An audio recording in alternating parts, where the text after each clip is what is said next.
السلام علیکم ورحمۃ اللہ وبرکاتہ۔ علمی گلدستہ یوٹیوب چینل کے معزز ناظرین و سامعین، آج میں لایا ہوں آپ کی خدمت میں اردو زبان کے 3 اہم مآخذ کو۔ مآخذ کسے کہتے ہیں اور ان کا سمجھنا اردو زبان کے ہر اسٹوڈنٹ کے لیے کیوں ضروری ہے، آئیے اس پر تفصیل سے بات کرتے ہیں۔ تو سب سے پہلے ہم سمجھتے ہیں مآخذ کو۔ مآخذ کہتے ہیں سورسز کو، یعنی جن چیزوں سے اردو وجود میں آیا ہے، جہاں سے اردو کا وجود ہوا ہے، اور جن چیزوں سے اردو کی ابتدا ہوئی ہے۔ تو ہم سب کو یہ جاننا چاہیے کہ اردو زبان کی ابتدا اور اردو زبان کے مآخذ میں 3 زبانوں کا اہم رول اور کردار رہا ہے۔ ان میں سب سے پہلی زبان فارسی زبان ہے۔ اردو کے بیشتر الفاظ، بیشتر جملے، ان کی ساخت، ان کی بناوٹ اور ان کا طرز، گویا کہ ان میں سے اکثر چیزیں وہ فارسی سے لی گئی ہیں۔ آئیے ذرا سا ان کو تفصیل سے سمجھنے کی کوشش کرتے ہیں۔ اردو زبان کے 3 اہم مآخذ۔ اردو زبان کی بنیاد اور ترقی میں کئی زبانوں کا کردار رہا ہے، لیکن 3 زبانیں فارسی، عربی اور ترکی اس کا اہم مآخذ اور سورسز ہیں۔ آئیے مذکورہ 3 زبانوں کا تاریخی، لسانی، ثقافتی اور علمی اثر تفصیل کے ساتھ جاننے کی کوشش کرتے ہیں۔ اردو زبان پر فارسی زبان کا اثر۔ فارسی زبان ایران کی سرکاری اور ادبی زبان تھی۔ بر صغیر میں غزنوی، غوری، خلجی، لودھی اور پھر مغلیہ سلطنت کے ادوار میں فارسی کو درباری، عدالت، تعلیم، شاعری اور ادب میں سرکاری حیثیت حاصل رہی ہے۔ تقریباً 800 سال تک فارسی بر صغیر میں زبان علم و ادب رہی ہے۔ اردو میں فارسی کا کردار۔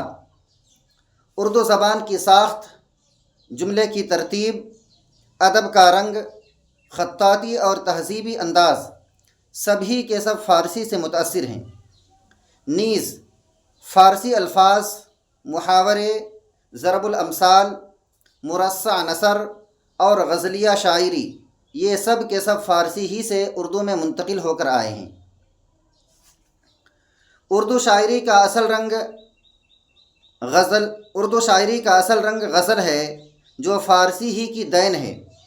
مرزا غالب، میر تقی میر اور علامہ اقبال رحمہم اللہ جیسے شعراء نے فارسی الفاظ اور انداز بیان کو اردو میں منتقل کیا ہے۔ ایک جملہ سنیں جس سے آپ کو سمجھ میں آئے گا کہ فارسی کے کتنے الفاظ کو اردو نے پرویا ہے۔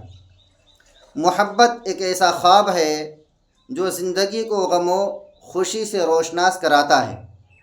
ان میں اکثر الفاظ وہ اصل میں فارسی میں بولے جاتے تھے، جن کو اردو میں منتقل کر لیا گیا ہے۔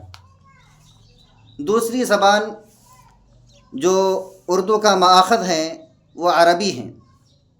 عربی زبان حقیقت میں قرآن، حدیث، فقہ اور تمام اسلامی علوم کی زبان ہے۔ بر صغیر میں اسلام کی آمد کے ساتھ ہی عربی زبان بھی پہنچی ہے۔ چونکہ مدارس، مساجد اور علماء کی زبان عربی تھی، اس لیے اس کا براہ راست اثر اردو پر خوب اچھی طرح پڑا۔ اردو میں عربی کا کردار۔ اردو میں جو بھی مذہبی، فقہی، اخلاقی اور علمی اصطلاحات ہیں، وہ سب کے سب عربی سے ہی منتقل ہو کر آئی ہیں۔ اردو میں عربی کے افعال تو کم ہیں، لیکن اسماء اور مصادر بے شمار ہیں۔ مذہبی اصطلاحات، مثلا نماز، زکوٰۃ، صبر و شکر، قناعت، نبی و رسول، قرآن، حدیث، یہ سب کے سب عربی سے ماخوذ ہیں۔ اردو کے مآخذ میں سے تیسری زبان ہے ترکی۔ اردو پر ترکی زبان کا اثر۔ تاریخی پس منظر کیا ہے؟ ترک قوم سلجوقی، عثمانی اور تیموری نے بر صغیر میں مختلف ادوار میں حکومت کی۔ مغل بادشاہ بھی ترک نژاد تھے۔ اس دور میں ترکی زبان کا کچھ محدود اثر اردو پر پڑا، خاص طور پر فوجی، درباری اور ثقافتی الفاظ کی شکل میں۔ اردو میں ترکی کا کردار: اگرچہ اردو میں ترکی کے کم الفاظ آئے ہیں، لیکن جو الفاظ بھی آئے ہیں وہ اہم میدانوں میں شمار کیے جاتے ہیں، جیسے فوجی، توپ، سپاہی، لشکر، درباری، آغا، باشی، خان، بیگ، ثقافتی، چاکر، قاپی اور قبہ وغیرہ۔